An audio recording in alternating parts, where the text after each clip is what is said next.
Hey, good morning, my dear friends and students. I am Sadman. All of you enjoying mathematics and science with me. Periodic classification of the element हा lesson आपण सुरू केलेला आहे आणि याच्या अगोदर आपण छान छान गोष्टी शिकलेल्या आहोत. सगळ्यात महत्त्वाचं हा जो लेसन आहे या लेसन मध्ये आपण खूप इम्पॉर्टंट गोष्टी शिकतोय की periodic classification of the elements. हे जे एलिमेंट्स आहेत ना या एलिमेंट्स खूप कमी एलिमेंट्स होते, परंतु नंतर शास्त्रज्ञांनी हळूहळू त्या एलिमेंटचा शोध लावलेला आहे आणि नंतर सगळ्यात पहिले या एलिमेंट्सला तुम्हाला क्लासिफाय करण्यासाठी वेगवेगळे सायंटिस्ट पुढे आले. तर सगळ्यात पहिले जे पुढे आलेले सायंटिस्ट आहे ते आहे डोबे रायनर नावाचे सायंटिस्ट आले पुढे. त्यांनी काय केलं, तीन एलिमेंटचा ग्रुप तयार केला आणि त्याला ट्रायोड्स नाव दिलं. काय नाव दिलं? ट्रायोड्स नाव दिलं. त्याच्यामध्ये फर्स्ट एलिमेंट, सेकंड एलिमेंट आणि थर्ड एलिमेंट याच्यामध्ये पहिला आणि तिसऱ्या एलिमेंटची काय केली आपण ऍडिशन करून त्याचा जर मीन काढला तर तो सेकंड एलिमेंट बरोबर येतो. हे डोबे रायनर यांनी सांगितलं. त्यांनी पण काय सांगितलं की ॲटॉमिक मास जे आहे त्यांनी काय केलं, सगळे जे एलिमेंट्स आहेत ते त्यांच्या इन्क्रीजिंग ऑर्डर ऑफ ॲटॉमिक मासनुसार काय केले, अरेंज केले आणि त्याच्यानंतर त्यांनी त्यांचं ट्रायोड जे आहे ते जगाला सांगितलं. त्यानंतर कोण आलं? न्यूलँड नावाचे सायंटिस्ट आले. त्यांनी पण काय केलं, त्यांना काय सांगितलं, त्यांना काय आढळलं की संगीतातले जे 7 स्वर आहे सा रे ग म प ध नि सा असे आहे त्या पद्धतीने पहिला आणि 8वा सूर जसा सारखा येत असतो, फक्त पिच मध्ये डिफरन्स असतो, त्या पद्धतीने पहिला आणि 8व्या एलिमेंट मध्ये त्यांना काय दिसून आलं, सिमिलॅरिटीज, प्रॉपर्टीज मध्ये सिमिलॅरिटीज दिसून आल्या आणि त्यांच्या लॉला त्यांनी नाव दिलं ऑक्टेव्ह. त्यांनी काय नाव दिलं? ऑक्टेव्ह हे नाव दिलेलं आहे. त्यांनी पण काय सांगितलं, बेस काय घेतलं, त्यांनी त्यांचे जे इलेमेंट आहे ते ॲटॉमिक मासच्या इन्क्रीजिंग ऑर्डरनुसारच लावलेले आहे. त्यानंतर पुढचे जे सायंटिस्ट आहे सगळ्यात महत्वाचं या पिरियॉडिक क्लासिफिकेशन मध्ये किंवा तुमचं जो टेबल आहे, आपला इलेमेंटचा जो टेबल आहे त्याच्यामध्ये सगळ्यात महत्वाचं जे योगदान देणार सायंटिस्ट आहे की ज्या सायंटिस्टचं नाव आहे मेंडेलिव्ह मॉडर्न पिरियॉडिक टेबल, की त्याच्यामध्ये यांनी सुद्धा काय केलेलं आहे, ॲटॉमिक मास हीच बेसिक प्रॉपर्टी घेऊन त्यांनी त्यांचे जे इलेमेंट्स आहेत त्या इलेमेंट्सला अरेंज केलेलं आहे. आणि अरेंज करून ते काय म्हणतात की एका विशिष्ट कालावधीनंतर हे जे इलेमेंट्स आहेत ते रिपीट होतात, त्यांच्या प्रॉपर्टीज रिपीट होत असतात. सेम इलेमेंटच्या प्रॉपर्टीज काय होत असतात, रिपीट होत असतात. म्हणजे तुमच्या लक्षात येते की ह्या तिघांच्या याच्यामध्ये काय साम्य आहे की यांनी पण ॲटॉमिक मास हीच प्रॉपर्टी घेतलेली आहे, यांनी पण ॲटॉमिक मास हीच प्रॉपर्टी आणि यांनी पण ॲटॉमिक मास हीच प्रॉपर्टी बेस म्हणून घेतलेली आहे. फक्त डोबे रायनर्सने जे जगाला लॉ सांगितला तो ट्रायोडचा लॉ आहे, न्यूलँडचा ऑक्टेव्ह आहे आणि मेंडेलिव्हचा मॉडर्न पिरियॉडिक टेबल आहे. तो काय आहे? आता मेंडेलिव्हच्या पिरियॉडिक टेबलचा आपल्याला इथे अभ्यास करायचा आहे. तो कसा आहे, काय आहे, चला नीट समजून घेऊया. सो आता पुढचं आपल्याला बघायचं आहे मेंडेलिव्हज पिरियॉडिक टेबल. हा सगळ्यात महत्वाचं बघायचं आहे. द रशियन सायंटिस्ट दिमेत्री मेंडेलिव्ह नाव काय आहे, मेंडेलिव्हचं नाव काय आहे, दिमेत्री मेंडेलिव्ह. हे एक रशियाचे काय आहे सायंटिस्ट आहे की त्यांनी जगाला खूप मोठं योगदान ह्या पिरियॉडिक टेबलच्या क्षेत्रामध्ये दिलेले आहे. Develop the periodic table of the elements during the period 1869 to 1872 AD. 1869 ते 1872 69 70 71 72 3 वर्षामध्ये त्यांनी काय केलं, एलिमेंटचा एक काय केलं पिरियॉडिक टेबल तयार केलेला आहे. कोणी? मेंडेलिव्ह नावाच्या शास्त्रज्ञाने. Mendeleev is a periodic table is the most important step in the classification of the element. एलिमेंट्सला क्लासिफाय करण्याच्या क्षेत्रामध्ये सगळ्यात महत्वाचं योगदान आहे ह्या मेंडेलिव्हचं आहे. आता हे मेंडेलिव्ह कोण आहे चला समजून घेऊया. पुस्तकामध्ये तुम्हाला हे जे ग्रेट सायंटिस्ट आहे मेंडेलिव्ह बघा, यांचं चित्र पण दिलेलं आहे, दिसतं सगळ्यांना. हे चित्र पण दिलेलं आहे. त्यांची माहिती जरा आपण घेऊया छानपैकी. काय दिलं आहे, इंट्रोडक्शन बघा. हे जे सायंटिस्ट असतात ना हे असेच असतात, ते स्वतःकडे कधी लक्ष देत नाही, त्यांची दाढी वाढलेली असते, त्यांचं स्वतःकडे कुठल्याच गोष्टी तुम्ही हे घ्या, तुम्ही न्यूटन घ्या किंवा तुम्ही हे आईन्स्टाईन घ्या किंवा हे मेंडेलिव्ह घ्या, हे पूर्ण आपल्या दुनियेमध्ये काय असतात, गुंग असतात, त्याच्यामुळे हे असे दिसतात बघा सायंटिस्ट. मग हे दिमेत्री मेंडेलिव्ह त्यांची इन्फॉर्मेशन तुमच्या पुस्तकामध्ये दिलेली आहे. काय दिलेली आहे बघा, त्यांचं जन्माचं जे वर्ष आहे आणि मृत्यूचं जे वर्ष आहे ते प्रत्येक ठिकाणी दिलेलं असतं. 1834 मध्ये त्यांचा जन्म झाला आणि 1907 मध्ये त्यांची डेथ झालेली आहे. Was a professor in the Saint Petersburg university. जी रशियाची सेंट पीटर्सबर्ग युनिव्हर्सिटी होती ना, तिथे ते प्रोफेसर टीचर म्हणून काम करायचे, कॉलेजचे टीचर. कोण होते हे? कॉलेजचे teacher, professor in the Petersburg university, Saint Petersburg युनिव्हर्सिटीमध्ये ते प्रोफेसर म्हणून काम करायचे. He made separate card for every known element showing its atomic mass. त्यांनी काय केले? असे कार्ड तयार केले, असे कार्ड्स तयार केले. या कार्ड्सवरती प्रत्येक इलेमेंट, समजा सोडियम, हायड्रोजन आहे, त्याचा ॲटॉमिक नंबर, त्याचा ॲटॉमिक मास नंबर, किंवा ऑक्सिजन आहे, ऑक्सिजनचे ॲटॉमिक नंबर, ऑक्सिजनचा ॲटॉमिक मास नंबर, हे सगळे असे कार्ड्स त्यांनी तयार केले. He arrange the cards in according with the atomic masses and properties of the element which resulted in the invention of the periodic table.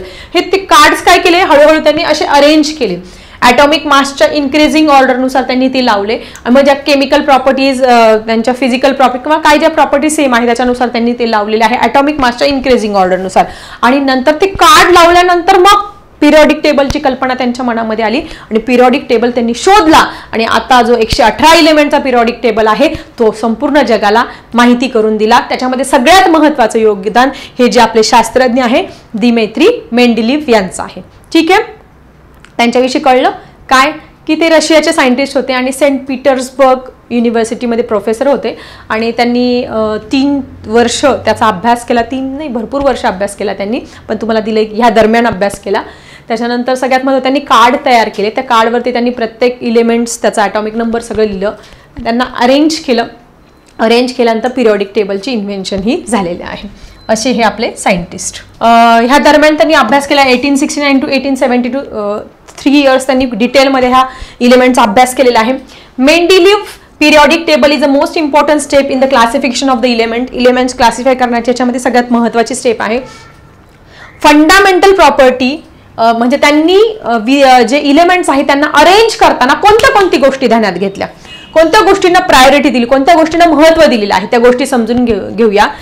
Namely the atomic मास, सगळ्यात महत्त्वाचं. सगळ्यात तिघही आतापर्यंत आपण 3 सायंटिस्टचा अभ्यास केला की सगळे डोबेरायनर, ट्रायोड त्यांनी पण ॲटॉमिक मास महत्त्वाची प्रॉपर्टी घेतली.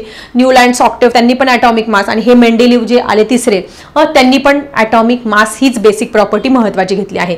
As a standard unarranged 63 elements of known at the time in the increasing order of their atomic masses. 63 सगळ्यात पहिला MCQs मध्ये हा प्रश्न विचारला जाऊ शकतो की किती इलेमेंटला मेंडेलीव्हने सुरुवातीला त्यांच्या ॲटॉमिक मासच्या इन्क्रीजिंग ऑर्डरनुसार प्लेस केलेलं आहे. किती इलेमेंट्सला? 63. लक्षात ठेवायचं आहे किती? 63 इलेमेंटला त्याने ॲटॉमिक मासच्या इन्क्रीजिंग ऑर्डरनुसार प्लेस केलेला आहे. कोण आहे? कोणी? मेंडेलीवने. त्यांनी पण महत्त्वाची प्रॉपर्टी कुठली घेतली आहे? Atomic mass. ॲटॉमिक मासच घेतलेला आहे तिघांनी पण. Then he transferred this into the periodic table of elements according with the physical and chemical property. मग त्यांच्या फिजिकल प्रॉपर्टी कुठल्या आहे, केमिकल प्रॉपर्टीज कुठल्या आहे, त्याच्यानुसार त्यांना अरेंज केलं आणि मग त्यांनी काय केलं? हा जो पिरियडिक टेबल आहे तो सगळ्यात महत्त्वाचा जगाला दिलेला आहे. म्हणजे याच्यामध्ये काय लक्षात ठेवायचं सगळ्यात महत्त्वाचं वरती तुम्ही की मेंडेलीवने सगळ्यात पहिले 63 इलेमेंट्सला त्यांच्या ॲटॉमिक मासच्या इन्क्रीजिंग ऑर्डरनुसार काय केलं? अरेंज केलेलं आहे. ओके, त्यानंतर बघा पुढे काय केलं मेंडेलीवने, समजून घ्यायचं, पेपरला प्रश्न येणार आहे आपल्याला याच्यावरती. त्याच्यामुळे आपल्याला हे मेंडेलीव्हज लॉ ऑफ पिरियडिक टेबल हे सगळं समजून घेणं गरजेचं आहे की सगळ्यात पहिले कोणते सायंटिस्ट आले, कोणते त्यांनी काय काय केलं, हे सगळं पेपरला येणार आहे. पुढे बघा, Mendeleev organise the periodic table on the basis of the chemical and physical property of the elements. सगळ्यात महत्वाचं की कोणत्या क्रायटेरियावरती त्यांनी इलेमेंट्स अरेंज केले रे, की ज्या इलेमेंटच्या फिजिकल आणि केमिकल प्रॉपर्टी दिसायला, केमिकल कशाने तयार झालेले आहे ते, त्याच्या केमिकल आणि फिजिकल प्रॉपर्टी सेम आहे, ही त्यांनी काय केलं? हा क्रायटेरिया त्यांनी घेतलेला आहे. The elements which having the same physical and chemical properties. These were the molecular formula of hydrides. मग आता काय काय आहे? मग आता मॉलिक्युलर फॉर्म्युला समजा वॉटर आहे, वॉटरचा मॉलिक्युलर फॉर्म्युला काय आहे रे तुमचा? H2O आहे. तुमचं मीठ आहे, सॉल्ट आहे, सॉल्टचा मॉलिक्युलर फॉर्म्युला काय आहे? NaCl आहे. मग त्या पद्धतीने जे जे त्यांनी अरेंज केलं त्याचा मॉलिक्युलर फॉर्म्युला सुद्धा त्यांनी लक्षात घेतलेला आहे. The molecular formula of hydrides and oxides of the elements. Melting point, melting point म्हणजे जिथे ते उकळायला वितळायला सुरुवात होते तो मेल्टिंग पॉइंट. जसं बर्फ आहे, बर्फ जो आहे तो 0 डिग्रीला काय होत असतं? पाण्याचं बर्फ्यामध्ये रूपांतर व्हायला सुरुवात असते आणि 100 डिग्रीला काय होत असतं, पाणी बॉईल व्हायला सुरुवात होत असते. मग हा झाला त्याचा मेल्टिंग पॉईंट आणि बॉइलिंग पॉईंट. बॉइलिंग म्हणजे उकळायला सुरुवात होते, मेल्टिंग म्हणजे मेल्ट व्हायला सुरुवात होत असते. मग त्या जे इलेमेंट्स आहेत त्यांचा मेल्टिंग पॉईंट, बॉइलिंग पॉईंट ह्या गोष्टी, त्यांचा मॉलिक्युलर फॉर्म्युला ह्या गोष्टी सुद्धा त्यांनी लक्षात घेतल्या आहे. कोणी? मेंडेलिव्हने. Okay. Densities of the element. Okay, अजून काय घेतलेलं आहे? डेन्सिटी ही कन्सेप्ट सुद्धा ध्यानात घेतलेली आहे. मग तुम्हाला येऊ शकतं की अरे मेंडेलिव्हने कोणत्या गोष्टी लक्षात घेतलेल्या आहे? First of all that is the physical and chemical properties of the element. The next one is the molecular formula. काय लक्षात ठेवायचं? Molecular formula, then melting point, boiling point and density of the elements. Okay. बघा, Mendeleev found that the element with a similar physical and chemical property repeat after definite interval. ज्यांच्या physical आणि chemical property same आहे ते element एका विशिष्ट कालावधीनंतर repeat होतात. ते इलेमेंट्स काय होतात? एका विशिष्ट कालावधीनंतर रिपीट होतात. हे कोणाच्या लक्षात आलं? मेंडेलिव्हच्या. ज्यावेळेस तो हा मॉडर्न पिरियॉडिक टेबलचे कार्ड्स बनवत होता तेव्हा त्याच्या लक्षात आलं की अरे सारखे सारखे फिजिकल आणि केमिकल प्रॉपर्टीज असणारे जे इलेमेंट्स आहेत ते विशिष्ट कालावधीनंतर विशिष्ट याच्यानुसार काय होतात? रिपीट होत आहेत. आणि त्याच्यानुसार त्यांनी काय केलं? लॉ बनवला आहे. आणि तो लॉ तुम्हाला इथे लिहायचा आहे 1 मार्क्ससाठी किंवा 2 मार्क्ससाठी. कुठला लॉ आहे? हा आहे लॉ तुमच्या समोर. काय आहे? On the basis of this finding Mendeleev stated the following periodic law. परीक्षेला प्रश्न काय येईल तुम्हाला? Write down Mendeleev's periodic law. मेंडेलिव्हच्या पिरियॉडिकचा लॉ तुम्ही लिहायचा आहे. So properties of elements are periodic function of their atomic masses. Periodic function. Periodic means repetitive. Periodic means repetitive. Repetitive म्हणजे पुन्हा पुन्हा फिजिकल आणि केमिकल प्रॉपर्टीज ज्याच्या सेम आहे ते काय होतात? ते इलेमेंट्स परत परत रिपीट होत असतात. रिपीटेटिव्ह. पिरियॉडिक म्हणजे रिपीटेटिव्ह. लक्षात ठेवायचंय. Properties of elements are periodic function of their atomic masses. Atomic मासेसचे काय आहे? ते पिरियॉडिक फंक्शन्स आहेत. हा लॉ साधा सोप्पा लॉ जगाला सांगितलं आहे. कोणी? आपल्या मेंडेलिव्हने. कोणी? मेंडेलिव्ह. मेंडेलिव्हने काय सांगितलं आहे? दॅट इज, लक्षात ठेवायचं, 5 to 6 टाइम्स लिहा. त्याचा अर्थ की सारखी फिजिकल आणि केमिकल प्रॉपर्टीज असणारे इलेमेंट एका विशिष्ट कालानंतर काय होतात? रिपीट होत असतात. Properties of elements are periodic function of their atomic masses. आता इथे फिल इन द ब्लँक्स मध्ये पिरियॉडिक हा शब्द तुम्हाला विचारला जाऊ शकतो. लक्षात घ्या, प्रश्न कसे येईल. ॲटॉमिक मासेस इथे सुद्धा तुम्हाला विचारलं जाऊ शकतो की मेंडेलिव्हच्या लॉ मध्ये कुठला शब्द आहे? ॲटॉमिक मास आहे की ॲटॉमिक नंबर आहे? तिथे बरेच विद्यार्थी कन्फ्यूज होतात. सो ॲटॉमिक मास हा शब्द आहे आणि पिरियॉडिक हा शब्द लक्षात ठेवा फिल इन द ब्लँक्स मध्ये. ठीक आहे. सो अशा पद्धतीने काय केलेलं आहे? ह्या मेंडेलिव्हने हा टेबल तयार केलेला आहे आणि जे इलेमेंट्स आहे या इलेमेंट्सला अशा पद्धतीने अरेंज केलेलं आहे. आता हा टेबल काय आहे हे तुम्हाला समजावून सांगते, पण त्याच्या अगोदर तुम्हाला हे क्वेश्चन्स पण दिलेले आहे. हे आपण समजून घेऊया म्हणजे तुम्हाला तो टेबल पण समजायला थोडं सोपं जाईल. Science is a progressive. Science ही नेहमी प्रगत होत जाणार आहे. नेहमी सायन्समध्ये प्रगती होत असते. एका शास्त्रज्ञाने शोध लावला, त्याने काही ड्रॉबॅक शोधले, दुसरा शास्त्रज्ञ त्या ड्रॉबॅक्सवरती अभ्यास करतो, त्याचे प्रॉब्लेम्स दूर करतो. परत तिसऱ्या तो जो त्याने शोधून काढलं त्याच्यामध्ये पण काही ड्रॉबॅक्स सापडतात, लगेच चौथा शास्त्रज्ञ. अशा पद्धतीने हे नेहमी प्रगती होत जाणार. सायन्स इज अ प्रोग्रेसिव्ह, प्रगत होण्यात जाणारं शास्त्र आहे. There is freedom in science to revise the old inferences by using more advance means and methods of doing experiment. Science काय सांगतं आपल्याला की तुम्ही नवीन काहीतरी करत जा, शिकत जा, मागच्या गोष्टींचा रेफरन्स घ्या, त्यांनी काय चुका केलेल्या आहेत त्या चुका टाळा आणि नवीन काहीतरी शोधून काढा. ठीक आहे. These characteristic science are clearly seen in Mendeleev's periodic table. मेंडेलिव्हने पण तेच केलेलं आहे. त्यांनी सांगितलं नाही की हे म्हणजे असंच असलं पाहिजे. जसं डोबेराईने सांगितलं की ट्रायोड आहे, पुढं काही नाही, किंवा न्यूलँडने सांगितलं ऑक्टेव्ह, पहिलं आणि 8वं इलेमेंट. तसं मेंडेलिव्ह फ्लेक्झिबल ठेवला. मेंडेलिव्हने त्याच्या पिरियॉडिक टेबलमध्ये फ्लेक्झिबिलिटी ठेवली की त्याने काय केलं, चेंजेस जर नवीन इलेमेंट शोधले गेले तर त्याचा पण अभ्यास करायला त्याने चान्स ठेवलेले आहे, किंवा मागच्या इलेमेंटचा रेफरन्स त्याचा अभ्यास करून त्याच्यामध्ये पण त्याने सुधारणा केलेली आहे. म्हणजे मेंडेलिव्हच्या पिरियॉडिक टेबलमध्ये फ्लेक्झिबिलिटी दिसून येते. त्याच्यामुळे जगात जास्त करून तो जो पिरियॉडिक टेबल आहे तो ॲक्सेप्टेबल आहे. ठीक आहे. While applying the law that properties of elements are periodic function of their atomic masses to all the known elements, Mendeleev arrange the elements with thought that the information available till then was not final but it could change. त्याने सांगितलं मी माझं statement दिलेलं आहे की काही जे elements आहेत ज्यांची सेम फिजिकल प्रॉपर्टीज आहे, त्यांचं ॲटॉमिक मास, तुमचं ॲटॉमिक मास आहे, तुमचा boiling point, melting point, density, हे ज्या प्रॉपर्टी आहेत त्या विशिष्ट कालावधीनंतर रिपीट होतात. हे त्यांनी लॉ जगाला सांगितलं आहे. पण तो म्हणतो की हा लॉ चेंज पण होऊ शकतो, इट इज नॉट फायनल असं म्हणतोय तो. As a result of this Mendeleev periodic table demonstrate the following merits. मग त्याचे खूप सारे फायदे आहे, जगाला त्याने खूप सारे फायदे सांगितलेले आहे. ते फायदे छानपैकी समजून घेऊया आता. परीक्षेला 2 किंवा 3 मार्क्सला हे जे मेरिट्स आहेत, मेरिट्स म्हणजे काय रे? फायदे. मेंडेलिव्हने आपल्या पिरियडिक टेबलचे काय फायदे जगाला सांगितले ते फायदे आपल्याला इथे समजून घ्यायचे आहे. सो फर्स्ट काय आहे बघा, समजून घेऊया. The atomic masses. Atomic masses of some elements were revised so as to give them proper place in the periodic table in accordings with their properties. त्याने काय केलं, जुने जे इलेमेंट्स आहेत त्याचा अभ्यास केला आणि काही जे इलेमेंटला ॲटॉमिक मास नव्हतं ते ॲटॉमिक मास त्याने प्रॉपर शोधून काढलं किंवा चुकीचं होतं त्यांनी ते बरोबर केलेलं आहे. फॉर एक्झाम्पल बघा, the previously determined atomic mass of the beryllium. हे सगळ्यात महत्त्वाचं काम केलेलं आहे. हे लक्षातच ठेवायचं आहे की पहिले जो बेरिलियम आहे, बेरिलियम जो आहे त्याचं जे ॲटॉमिक मास होतं ते किती होतं? 14.09. किती होतं? 14.09 was change to correct the value 9.4. मग त्यांनी काय केलं, ह्या बेरिलियमचे हे चुकीचं आहे. मग त्यांनी काय केला, डिटेल अभ्यास केला आणि त्याचं जे बेरिलियमचं जे ॲटॉमिक जे मास आहे ते 9.5 हे करेक्ट आहे असं शोधून काढलं आणि जगाला सांगितलं. And beryllium was place before boron.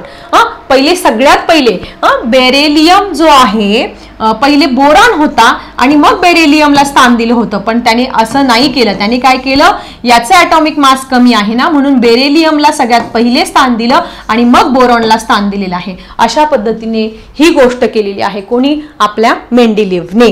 कोणी केली? मेंडेलिव्हने. या टेबलमध्ये पण दिलेले बघा. हे तुमचा बोरॉन आहे, हा बेरिलियम आहे. हा तुमचा काय आहे? बोरॉन आणि हा बेरिलियम आहे. बेरिलियम आणि हा काय आहे? तुमचा बोरॉन. पहिले जो बेरिलियम आहे त्या बेरिलियमचं मास किती होतं? त्याने काय सांगितलं? 14.09. किती होतं? 14.09 हे बेरिलियमचं ॲटॉमिक मास अगोदरच्या सायंटिस्टने शोधून काढलेलं होतं. परंतु त्याने त्याच्यावरती रिसर्च केला आणि बेरिलियमचं जे ॲटॉमिक मास आहे ते करेक्ट केलं. ते किती आलं? 9.4.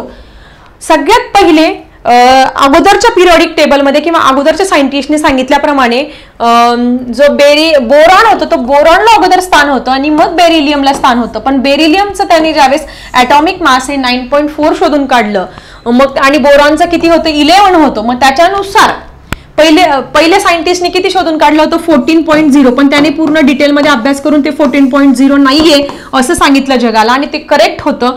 त्यांनी सांगितलं 14.0 नाही तर ते 9.4 आहे. मग हे 9.4 सांगितल्यामुळे ह्याचं काय झालं? प्लेस चेंज झालं ह्यांच्या प्लेस. कारण की ज्याचा ॲटॉमिक मास जास्त आहे तो पुढे, ज्याचा ॲटॉमिक मास कमी आहे तो मागे. मग आता बेरिलियम ऑब्विसली कमी असल्यामुळे काय झाला? तो मागे आला आणि बेरिलियमचं जास्त असल्यामुळे तो पुढे गेलेला आहे. मग सगळ्यात पहिले सुरुवातीला सायंटिस्टने कसं केलेलं होतं की बोरॉन अगोदर आणि बेरिलियम नंतर. कारण सुरुवातीला सायंटिस्ट सांगितलं की याचं 11 आहे आणि बेरिलियमचं किती आहे? 14.09 आहे. पण मेंडेलिव्हने याला ऑब्जेक्शन, याचा अभ्यास केला, या बेरिलियमचा अभ्यास केला आणि हे 14.0 नाही असं सांगितलं जगाला आणि मग बेरिलियमला अगोदर स्थान दिलं आणि बोरॉनला त्याच्यानंतर स्थान दिलेलं आहे. हे सगळ्यात महत्वाचं मेरिट आहे तुमच्या मेंडेलिव्ह पिरियडिक टेबलचं. जगाला सगळ्यात महत्वाचं तत्व या मेंडेलिव्हने ह्या पद्धतीने सांगितलं आहे. बेरिलियम आणि बोरॉनच्या बाबतीत काय सांगितलं रे? That is the atomic mass of the beryllium is 14.09 but it get changed. Now the correct value is 9.4. The correct value is 9.4 and beryllium was placed before boron. बोरॉनच्या अगोदर त्याला काय केलं? दिलेलं आहे स्थान. हे सगळ्यात महत्त्वाचं मेरिट किंवा फायदा त्याने पिरियडिक टेबलच्या बाबतीत लोकांना करून दिला आहे, जगाला करून दिला आहे. त्यानंतर सेकंड त्याने अजून काय केलं बघा, Mendeleev kept vacant places in the periodic table for the element not discover. काही इलेमेंट शोधलेच गेलेले नव्हते, फक्त 63 इलेमेंट शोधले गेले होते. एकूण इलेमेंट आता बघितलं आपण पिरियडिक टेबल किती आहेत? 118 आहे. मग काही इलेमेंटचा शोध होणं बाकी होतं. मग त्याने केलं रिकामे डब्बे ठेवले, रिकामे बॉक्स ठेवले. ज्या इलेमेंटचा शोध लागलेला नाही अशा इलेमेंटसाठी काय केलं, मेंडेलिव्ह एकदम टॅलेंटेड होता, त्याने काय केलं, रिकामी बॉक्स ठेवलेले आहे. Mendeleev kept vacant places in the periodic table for elements not discovered till then. 3 of these unknown elements were given names. Eka, boron खूप इम्पॉर्टंट आहे, इका अल्युमिनियम, देन इका सिलिकॉन. हे 3 इलेमेंट काय केलं त्यांनी, रफली आपल्या अंदाजे काय दिलं, त्याच्या रिसर्चनुसार या तिन्ही इलेमेंटला त्याने नाव दिलं. कुठलं, इका बोरॉन, इका सिलिकॉन आणि इका अल्युमिनियम हे नाव दिले. From the known neighbours and their atomic masses were indicated as, आणि त्यांचं atomics इका बोरॉनचं 44 आहे, याचं 68 आणि याचं 72 हे atomic masses पण त्यांनी प्रिडिक्ट केलं. जगाला सांगितलं हे इलेमेंट पुढे मागे शोधले जाणार आहे आणि यांचे atomic mass हे असं असणार आहे, असं कोणी सांगितलं, असं मेंडेलिव्हने सांगितलं आहे. म्हणजे या मेंडेलिव्हने ते रिकामी बॉक्स ठेवून हे 3 इलेमेंट शोधून पण काढले, त्यांच्या प्रॉपर्टीज काय असतील हे पण जगाला सांगितलं, त्यांचे ॲटॉमिक पण मास प्रिडिक्ट केले. आणि पुढे काय झालं बघा, later on this element were discovered, ज्यावेळेस सगळ्यांनी याच्यावरती शोध केला आणि शोधून काढले तर एक्झॅक्टली नेम, मग त्या ज्या इका बोरॉन आहे त्या इका बोरॉनला स्कॅन्डियम नाव दिलं, जो इका अल्युमिनियम आहे त्याला गॅलियम नाव दिलं आणि इका सिलिकॉनला आहे त्याला जर्मेनियम नाव दिलं respectively. The properties of this element match well with those predicted by Mendeleev. मेंडेलिव्हने जसं सांगितलं होतं ना, हे असे असणारे, याच्या प्रॉपर्टीज अशा असणारे, याचं ॲटॉमिक मास असं असणारे, याच्या केमिकल प्रॉपर्टीज असं असणारे, याच्या फिजिकल प्रॉपर्टीज अशा असणारे, हे जगाला त्यांनी जे सांगितलं होतं कोणी, मेंडेलिव्हने, त्या एक्झॅक्टली मॅच झाल्या. काही वर्षानंतर जेव्हा शास्त्रज्ञांनी ह्या 3ही इलेमेंटचा शोध घेतला, त्याच्यावरती रिसर्च केलं, तर मेंडेलिव्हने जे भाकीत केलं होतं, जगाला जे सांगून ठेवलं होतं, सेम टू सेम तसेच ते 3 इलेमेंट निघालेले आहे. सेम, म्हणजे किती टॅलेंटेड होता मेंडेलिव्ह तुमचा. ओके, सो बघा, due to this success all were convinced about the importance of men. म्हणून मग त्याने सांगितलेलं अगदी एक्झॅक्टली सेम निघालं आणि मग सगळे कन्व्हिन्स झाले आणि मेंडेलिव्हच्या पिरियडिक टेबलला एक आगळं वेगळं स्थान या इलेमेंटच्या याच्यामध्ये इव्हॉल्युशन मध्ये मिळालेलं आहे. आलं लक्षात? किती छान आणि किती टॅलेंटेड आहे बघा हे मेंडेलिव्ह. बघा त्यांनी काय सांगितलं होतं, इका अल्युमिनियम आणि गॅलियम, याचं सगळं बघा ॲटॉमिक मास एवढं. बघा आता बघा हे तुमचं इम्पॉर्टंट आहे बरं का, खूप इम्पॉर्टंट आहे. मेंडेलिव्हने काय सांगितलं होतं बघा, की तुमचं एक त्यांनी एक्झाम्पल दिलेलं आहे. इका अल्युमिनियम म्हणजे मेंडेलिव्हने ते एम्प्टी 3 बॉक्सेस ठेवले होते ना, इका बोरॉन, इका सिलिकॉन आणि इका जर्मेनियम. त्याच्यामध्ये इका अल्युमिनियमचं त्यांनी एक चार्ट दिलेला आहे की मेंडेलिव्ह काय म्हणाले होते की याचं जे मास आहे ना, ॲटॉमिक मास हे 68 असेल, पण ज्यावेळेस रिसर्च केलं तर ते ऍक्च्युअल किती निघालं, 69.7. आता 69 पॉईंट म्हणजे एक्झॅक्टली झालं ना, 68 69 म्हणजे एक्झॅक्टली काय झालं ते मॅच झालेलं आहे. नंतर डेन्सिटी मेंडेलिव्हने सांगितली होती 5.9 आणि ती 5.94 म्हणजे सेमच आली ना, 5.94 सेमच आली. मेल्टिंग पॉइंट लो होता असं त्याने सांगितलं होता, तो एक्झॅक्टली 30.2 आला असं सायंटिस्टने रिसर्च करून शोधलेलं आहे. फॉर्म्युला त्याने नाव माहिती नव्हतं त्यामुळे इका अल्युमिनियम म्हणून ECl3 दिलं होतं. मग फक्त सायंटिस्टने रिसर्च केलं आणि या ईच्या ऐवजी त्याला नाव काय दिलं, त्यांनी गॅलियम हे नाव दिलं आणि GaCl3 म्हणजे त्याचाच रेफरन्स घेतलेला आहे. मेंडेलिव्हने जसं सांगितलं होतं तसं सायंटिस्टने पुढे रिसर्च केला आणि सगळं मेंडेलिव्हने सांगितलेलं खरं ठरलेलं आहे. बघा इथं फक्त त्यांनी त्याला माहिती नव्हतं म्हणून इका नाव दिलं होतं ना, म्हणून त्यांनी तिथे काय दिलं, त्याला गॅलियम हे नाव दिलं म्हणून तिथे फक्त Ga टाकलेलं आहे.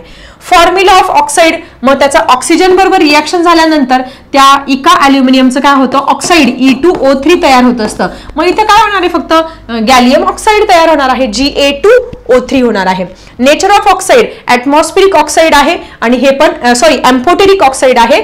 नेचर्स असतात ऍसिडिक, बेसिक आणि एम्फोटेरिक नेचर. हे एम्फोटेरिक ऑक्साईड आहे असं सांगितलं जगाला कोणी, मेंडेलिव्हने.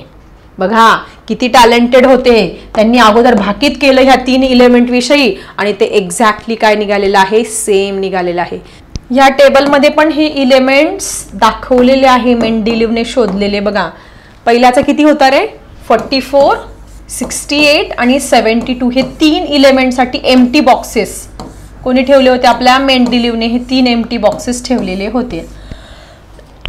याला काय नाव दिलं होतं त्याने, इका बोरॉन, इका अल्युमिनियम आणि इका सिलिकॉन, आणि नंतर त्याचे नाव हे चेंज करण्यात आले सायंटिस्टने ज्यावेळेस शोधले तेव्हा. सो अशा पद्धतीने मेंडेलिव्हने रिसर्च केलेलं आहे. हे सेकंड मिरिट्स आहे किंवा याचा फायदा आहे. ही सेकंड जगाला दिलेली देणगी आहे कोणी? मेंडेलिव्हने. आता थर्ड एक गोष्ट आहे, अजून एक गोष्ट जगाला दिली मेंडेलिव्हने, कुठली आहे बघा? There was no places reserve for the noble gases in the Mendeleev's original periodic table. जो मेंडेलिव्हचा ओरिजिनल पिरियडिक टेबल होता त्यांना जे राजवायू हम किसी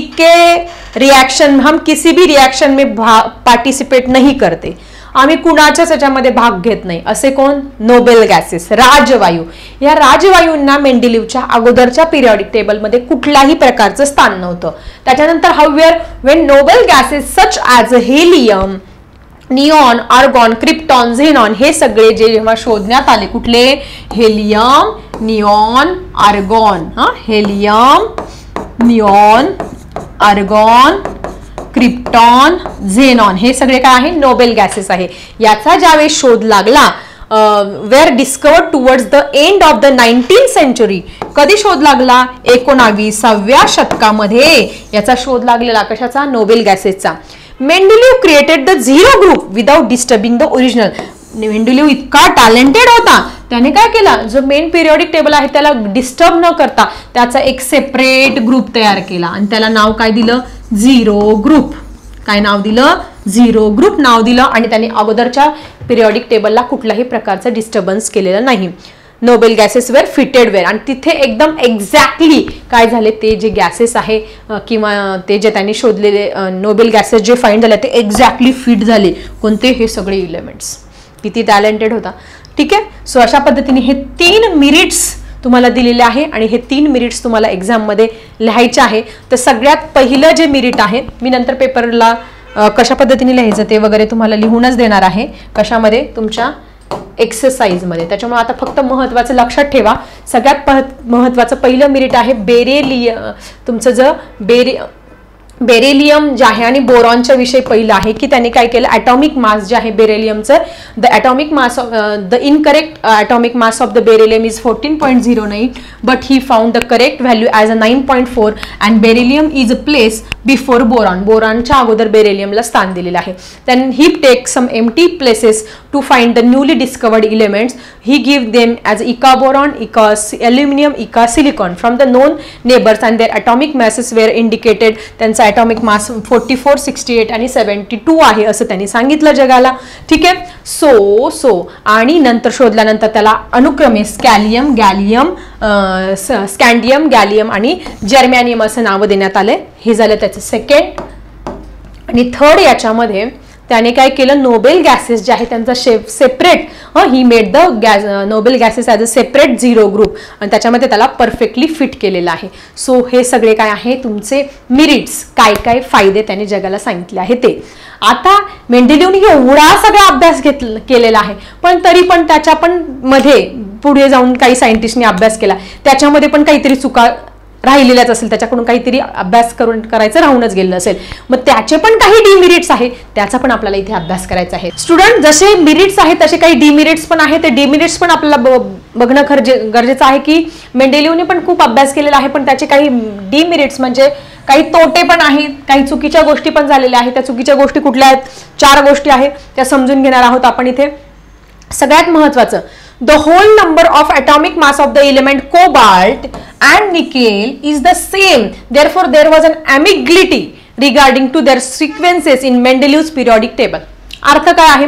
जो कोबाल्ट आहे ना, हा इलेमेंट आहे ना, याचा जे ॲटॉमिक मास आहे ते आहे 58.9 आणि तुमचा जो निकेल आहे या निकेलचा ॲटॉमिक मास आहे 58.7. मग आता हे जर आपण अप्रॉक्सिमेटली घेतलं, हे किती येतं? अप्रॉक्सिमेटली 59 आणि हे पण आपण अप्रॉक्सिमेटली घेतलं, हे पण घेतं 59. म्हणजे याचं पण ॲटॉमिक मास 59 आहे आणि याचं पण ॲटॉमिक मास किती आहे? 59. मग या दोघांपैकी कोणाला अगोदर ठेवायचं आणि कोणाला नंतर ठेवायचं? जर निकेलला अगोदर ठेवलं आणि कोबाल्टला नंतर ठेवलं तर त्याच्यावरती कोणी पण ऑब्जेक्शन घेईल, दोघांचं सेम आहे, तुम्ही असं का केलं? किंवा कोबाल्टला अगोदर ठेवलं तरी पण प्रॉब्लेम. मग याच्या बाबतीत कन्फ्युजन आहे, ते मेंडेलिव्हच्या पिरियडिक टेबलमध्ये व्यवस्थित क्लिअर केलेलं नाही. the whole number atomic mass was the element of cobalt nickel is the same, therefore इथे तुम्हाला आय थिंक तुमच्या त्या चार्ट आहे ना, त्या चार्ट मध्ये बघूया आपण, त्या चार्ट मध्ये पण इथे दिलेलं आहे. आता काय सांगत होते मी तुम्हाला, कोबाल्ट आणि निकेलच्या ॲटॉमिक मास बाबतचा कन्फ्युजन. दिसतंय तुम्हाला इथे कोबाल्ट निकेल दिसतंय कुठे? हे कोबाल्टचं 59 आहे आणि निकेलचं पण काय आहे 59 आहे. कोबाल्टचं 58.9 आहे आणि निकेलचं 58.7 आहे. अप्रॉक्सिमेटली हे पण 59 येतं आणि हे पण 59 येतं. मग कोणाला कुठे ठेवायचं या बाबतीत इथे कन्फ्युजन आहे. ही काय आहे सगळ्यात महत्वाचं ड्रॉबॅक आहे किंवा डिमेरिट आहे कोणाचं? तुमच्या मेंडेलिव्हच्या पिरियडिक टेबलचं. ठीक आहे, समजलं. त्याच्यानंतर जाऊया पुढच्या डिमेरिटकडे. ठीक आहे, फर्स्ट तुमच्या लक्षात आलं असेल. सेकंड बघा, isotopes were discovered long after Mendeleev's put for the periodic table as isotope have the same chemical properties but different atomic masses. आता आयसोटोप म्हणजे काय? अशी इलेमेंट की ज्यांच्या केमिकल प्रॉपर्टीज सेम आहे पण ॲटॉमिक मासेस वेगळे आहे. A challenge was poses in placing them in Mendeleev's periodic table. मेंडेलिव्हच्या पिरियडिक टेबलमध्ये चॅलेंज होतं की यांना नेमकं कुठं स्थान द्यायचं. आता हे नक्की काय आहे तुमचं आयसोटोप हे जरा व्यवस्थित मी तुम्हाला समजावून देते. तुम्ही सगळ्यांनी ऐकलं असेल ऑक्सिजन. ऑक्सिजनचे 3 आयसोटोप्स आहेत. Oxygen, oxygen, oxygen. एक ऑक्सिजन O16 पण आहे, O17 पण आहे आणि O18 पण आहे. ऑक्सिजन हे काय आहे? ऑक्सिजनचे आयसोटोप्स. आता आयसोटोप्स म्हणजे अशी elements, the elements which having the same chemical property. Chemical property काय आहे त्यांची? Same chemical property, same chemical property. मग वेगळं काय आहे? But different atomic mass. त्यांचे ॲटॉमिक मास जे आहे different atomic mass. Atomic mass काय आहे? डिफरंट आहे. मग आता हे ऑक्सिजन 16 आता हे जे ॲटॉमिक मास आहे ते ॲटॉमिक मास कशावरती डिपेंड असतं? त्याच्यामध्ये किती नंबर ऑफ प्रोटॉन आहे आणि नंबर ऑफ न्यूट्रॉन किती आहे. मग जर ऑक्सिजन 16 घेतलं तर याच्यामध्ये प्रोटॉनची संख्या सगळीकडे तुमची सेम असणार आहे. याच्यामध्ये तिघांमध्ये प्रोटॉनची संख्या सेम आहे. याच्यामध्ये प्रोटॉनची संख्या 8 आहे, याच्यामध्ये पण प्रोटॉनची संख्या 8 आहे आणि याच्यामध्ये पण प्रोटॉनची संख्या काय आहे तुमची 8च आहे. मग बदलतं काय? तुमची नंबर ऑफ न्यूट्रॉनची संख्या जी आहे ती या आयसोटोपमध्ये बदलणार आहे. म्हणून ॲटॉमिक मास काय असणार आहे तुमचे? डिफरंट असणार आहे. मग प्रोटॉन आणि न्यूट्रॉन किती झाली? मग इथे 8 आणि 8, 8 आणि 8 किती झाले तुमची? इथे 16. ॲटॉमिक मास किती आलेला आहे? 16. मग आता इथे 17 म्हणजे तुमचं न्यूट्रॉनची संख्या किती असणार आहे? इथे 9 असणार आहे. म्हणून 8 + 9 किती होणार आहे तुमचं? 17 हे याचं ॲटॉमिक मास होणार आहे तुमचं O17 मध्ये. O17 मध्ये वेगळं का आलं? प्रोटॉनची संख्या 8 सगळीकडे सेम होती, 8 8 8, पण तुमची न्यूट्रॉनची संख्या याच्यामध्ये 1 ने वाढली म्हणून इथे O17 झाला आणि इथे O18 का झाला? कारण इथे न्यूट्रॉनची संख्या काय झाली तुमची? 10 झाली. इथे 9 होती, इथे काय झाली? 10 झाली. म्हणून याला आपण म्हणणार आयसोटोप. मग ह्या आयसोटोप जे नंतर शोध लागला ह्या आयसोटोपचा नंतर जो O16 O17 आणि O18 हे जे आयसोटोप आहे हे नंतर जे शोधले गेले. मग ह्याला नेमकं कुठं स्थान द्यायचं? एका डब्यात टाकायचं का वेगवेगळ्या डब्यांमध्ये टाकायचं? हे कन्फ्युजन हे मेंडेलिव्हच्या पिरियडिक टेबलमध्ये होतं. जसं क्लोरीन 17 आणि क्लोरीनचे पण आयसोटोप आहे. मग त्यांना कुठे स्थान द्यायचं या बाबतीत हे मेंडेलिव्हच्या पिरियडिक टेबलमध्ये कन्फ्युजन हे आढळतं. समजलं? आयसोटोप म्हणजे काय? Same chemical properties but different atomic masses. मग ऑक्सिजन O16 O17 आणि O18 लक्षात ठेवा की ज्याच्यामध्ये प्रोटॉन तिघांकडे काय असतात? 8 8 असतात, पण न्यूट्रॉनची संख्या काय होते? चेंज होते. इथे 8 होते, इथे 9 होते आणि इथे काय होते तुमची?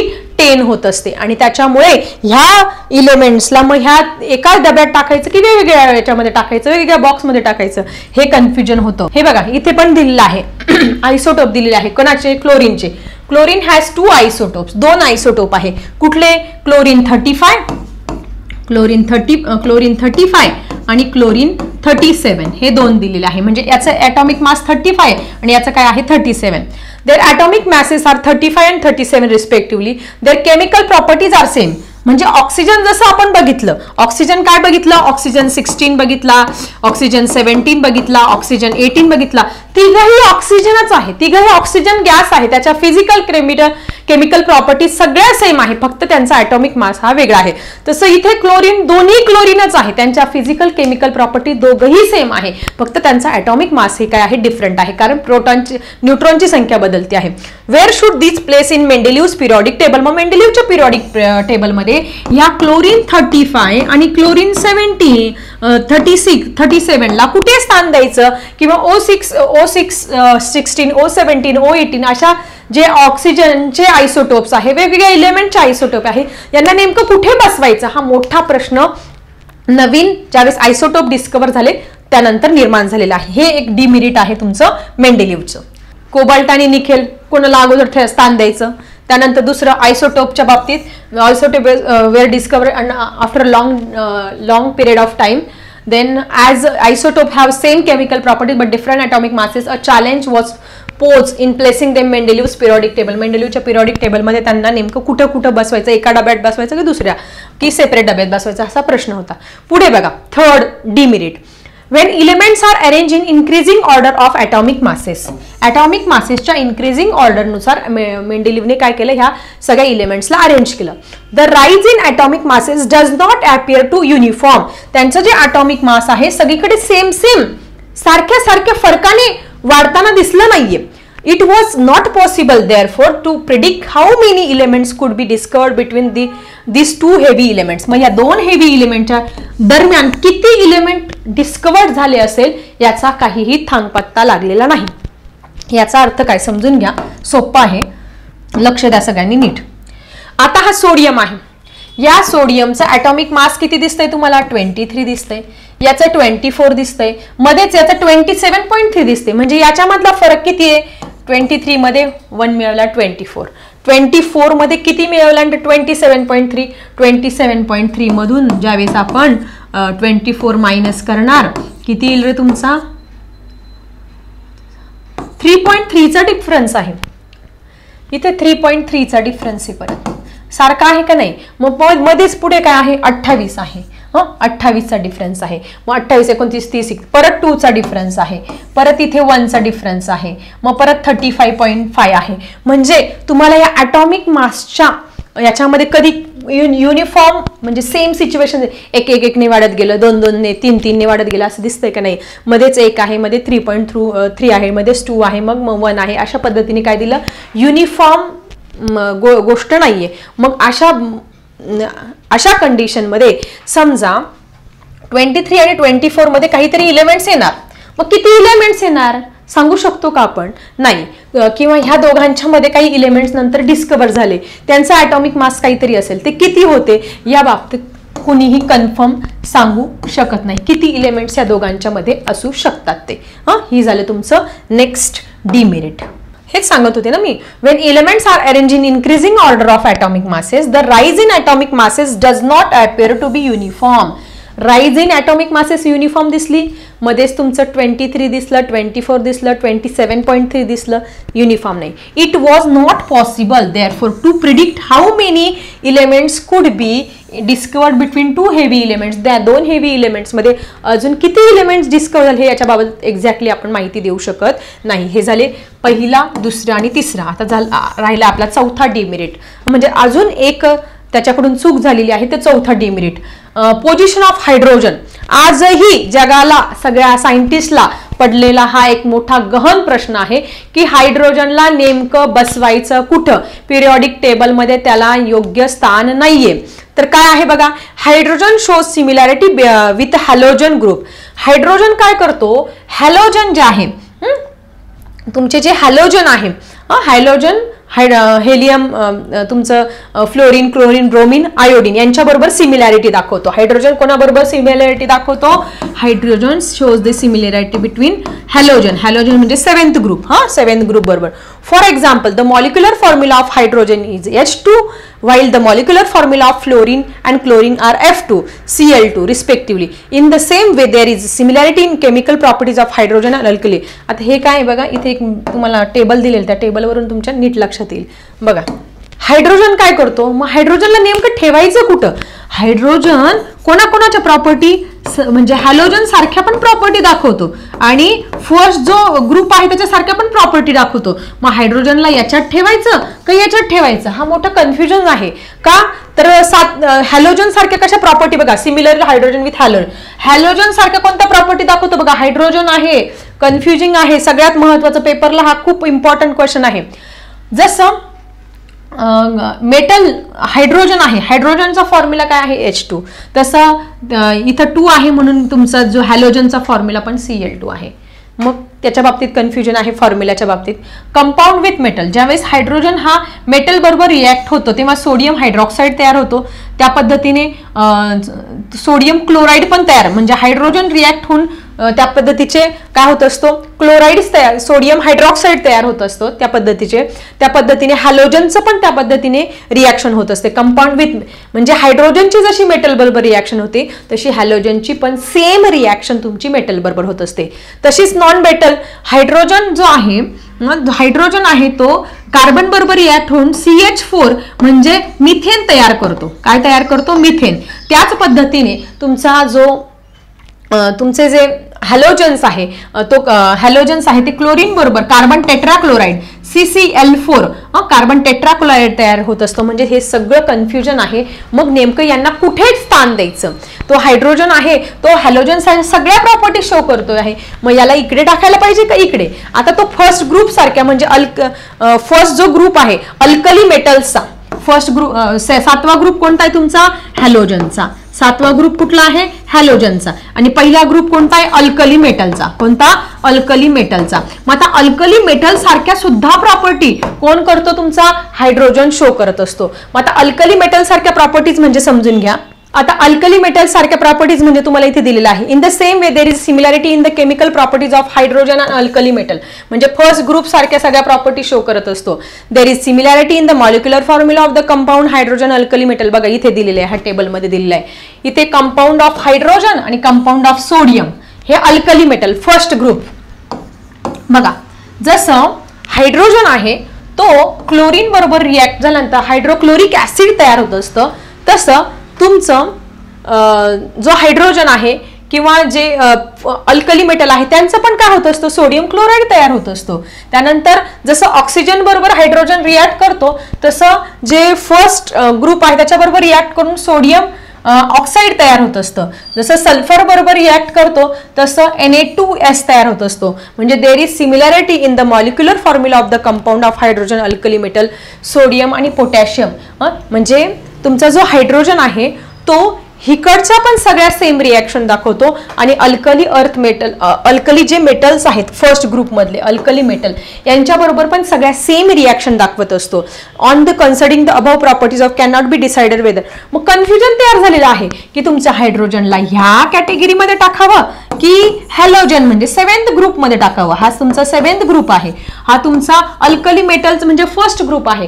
मग इकडे पण सारख्या प्रॉपर्टी दाखवतो, इकडे पण सगळ्या रिॲक्शन त्यांच्यासारख्या दाखवतो, इकडे पण आल्यानंतर यांच्यासारख्या सगळ्या रिॲक्शन दाखवतो. म्हणजे मग या हायड्रोजनला नेमकं इथं टाकावं का इथं टाकावं असा सायंटिस्टचा मोठा प्रश्न तयार झाला आणि मेंडेलिव्हने त्याच्या पिरियॉडिक टेबलमध्ये याच्या बाबतीत कुठलंही एक्सप्लेनेशन दिलेलं नाही. सो अशा पद्धतीने हे 4 डिमेरिट्स आपण फायनली इथे शिकलेलो आहोत. आणि तुमचा जो मेंडेलिव्ह पिरियॉडिक टेबल जो आहे, हा जो टॉपिक आहे मेंडेलिव्ह मेरिट्स आणि डिमेरिट्स, सगळं मेंडेलिव्हचं सगळं डिटेलमध्ये मी तुम्हाला समजावून सांगितलेलं आहे. तर याच्यावरती खूप सारे प्रश्न वगैरे विचारले जातील. त्या प्रश्न कुठले असणार आहे, त्याचे उत्तर वगैरे कसे लिहायचे ते बघूया आपण आपल्या पुढच्या व्हिडिओमध्ये. मोठा व्हिडिओ होता, मेंडेलिव्हचा पिरियॉडिक टेबल हा थोडा मोठा होता, त्याचे मेरिट्स डिमेरिट्स पण मोठे होते आणि सगळं डिटेलमध्ये समजावून द्यायला जरा वेळ लागलेला आहे. त्याच्यामुळे पुढचा जो टॉपिक आहे तो आपण घेणार आहोत पुढच्या व्हिडिओमध्ये. सगळ्यात महत्त्वाचं, तुम्ही सगळे खूप सारे कमेंट करता टीचर व्हिडिओ पाठवा. समजलं की नाही, तुम्हाला समजते की नाही ते नक्की सांगा कमेंट सेक्शनमध्ये. कुठल्या जिल्ह्यातून व्हिडिओ बघतात तुमच्या शाळेचं नाव कमेंट सेक्शनमध्ये टाकायला विसरू नका. आणि सगळ्यात महत्त्वाचं, तुमच्या 10वीच्या बोर्डाच्या पेपरला जसा तुम्हाला फायदा होता तसं तुमच्या इतर मित्रांना कमीत कमी 2-3 मित्रांना तरी शेअर करा, जेणेकरून त्यांना सुद्धा फायदा होईल आणि त्यांना सुद्धा चांगले आउट ऑफ मार्क्स मिळतील. ठीक आहे, बाकी प्रश्न उत्तर कसे लिहायचे ते नंतर समजावून सांगणार आहे. आता मी थांबते. Bye everyone.